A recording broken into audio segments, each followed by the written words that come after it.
Hello' বন্ধু বান্ধৱীসকল, আকৌ মই আজি এই ৰাতিখন মই মোবাইলটো অন কৰি দিছোঁ, মানে ইউটিউবটো খুলি লৈছোঁ। মই বিশেষ এটা কাৰণত সাধাৰণতে বহুতো কুৱেশ্যন হোৱা দেখিছোঁ যে যুদ্ধকালীন সময়ছোৱাত আমি আমাৰ ঘৰৰ লাইটবোৰ কিয় অফ কৰি থ'ব লাগে। সাধাৰণতে অফ কৰি থোৱা মানে কি, আন্ধাৰ থাকিব লাগে। যুদ্ধকালীন সময়ছোৱাত আমি আমাৰ মকড্ৰিলতো এইটো কোৱা হয় যে আমি আমাৰ ঘৰৰ লাইটবোৰ অফ কৰি থ'ব লাগে যাতে আন্ধাৰ হয়। কাৰণ আন্ধাৰ থাকিলে যেতিয়া কোনো এখন দেশে এয়াৰ ষ্ট্ৰাইক বা যি কৰে আকাশ মাৰ্গেৰে তেওঁলোকে আহে, বোম বাৰুদ পেলাবলৈ আহে, তেতিয়া আমাৰ এই লাইট জ্বলি থাকিলে তেওঁলোকে টাৰ্গেট কৰিবলৈ ইজি হয় যে এই এৰিয়াটোত মানুহ আছে, ইয়াতে তেওঁলোকে পেলালে, বোম বাৰুদ পেলালে মানুহৰ অনিষ্ট হ'ব বা তেওঁলোকৰ টাৰ্গেটটো পূৰণ হ'ব। কিন্তু আমি যদি লাইটবোৰ অফ কৰি থওঁ, তেওঁলোকে ভাবিব যে ইয়াতে মানুহ নাই, এই এৰিয়াটোত মানুহ নাই, এই এৰিয়াটো আন্ধাৰ হৈ আছে আৰু তেওঁলোকে দেখা নাপায়, তেওঁলোকে আমাক দেখা নাপায়। গতিকে তেওঁলোকে ভাবিব যে ইয়াতে নাই, ইয়াতে একো নাই, গতিকে ইয়াতে বোম বাৰুদ মাৰি নাই, নদী চদীতে পৰিব, একো লাভ নাই। গতিকে মেইন কাৰণ এইটোৱে যে আমি যুদ্ধকালীন সময়ছোৱাত লাইট এইকাৰণে অফ কৰিব লাগে যাতে তেওঁলোকে আমাক দেখা নাপায়। এন্ধাৰ অৱস্থাত যদি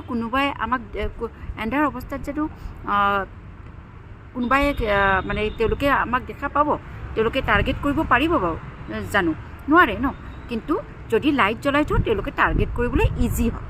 কিন্তু যদিও আমি লাইট অফ কৰোঁ, আমি লাইট অফ কৰাৰ লগতে সাধাৰণতে বহুত ঠাইতো যুদ্ধকালীন সময়ছোৱাত সাধাৰণতে এনেকুৱা আমাৰ বহুত আগৰ যুদ্ধবোৰতো হৈছে, বহুতেতো ব্লেক কালাৰ লগাই দিয়ে যাতে তেওঁলোকে কোনো ধৰণৰ লাইটৰ ৰিফ্লেকশ্যন নহয়। টৰ্চটো জ্বলাব লাগিব ন, যাতে এইবোৰ নহয়। সাধাৰণতে টৰ্চ জ্বলালেও আমি এইখিনি সময়ত যাতে জ্বলালে আমি বহুত সাৱধানে ৰাখিব লাগিব, পৰ্দা বন্ধ কৰি। আৰু যদি কালাৰ কিবা দিব পাৰোঁ তেনেহ'লে ভালেই, তেতিয়াহ'লে কোনো অসুবিধা নাই। কিন্তু আমি লাইট একেবাৰে জ্বলাব নালাগে যাতে তেওঁলোকে আমাক টাৰ্গেট কৰিব নোৱাৰে। আৰু ধৰকচোন এনেই যেতিয়া তেওঁলোকে আমাৰ ওপৰেৰে যাব, সাধাৰণতে তেওঁলোকে চাই থাকে যে কোনটো এৰিয়াত পোহৰ আছে, যিটো এৰিয়াত পোহৰ আছে মানে এইটো এৰিয়াত মানুহ আছে, গতিকে ইয়াতে মাৰিব, ইয়াতে পেলালে বহুত মানুহৰ অনিষ্ট হ'ব, তেতিয়া তেওঁলোকে তাতেই পেলায়। কিন্তু যদি আমি লাইট অফ কৰি থাকোঁ তেতিয়া সেইটো তেওঁলোকে টাৰ্গেট কৰিব নোৱাৰে।